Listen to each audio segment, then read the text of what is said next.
Здравствуйте, ребята! Мы стоим на нулевом километре столицы нашей республики, города Якутска. Отсюда мы начнем наше увлекательное путешествие в прошлое Якутска. Узнаем, какие у нас дома есть в нашем городе, которым свыше 100 лет. Узнаем их истории. Итак, начнем.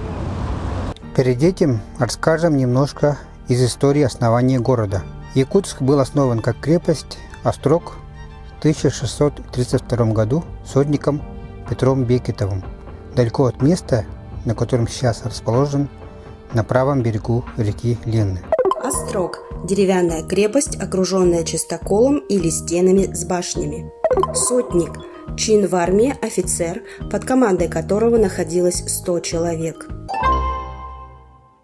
Острожек был построен на затопляемом месте талыми водами, поэтому пришедший на смену Бекетову казачий атаман Иван Галкин перенес острог в другое место, предположительно там, где сейчас расположен старый Нижний Бестях. Острог располагался в том месте около 6 лет и был в 1642 году перенесен воеводой Петром Головиным на новое место близ озера Сайсары, то есть на то место, где есть сейчас город.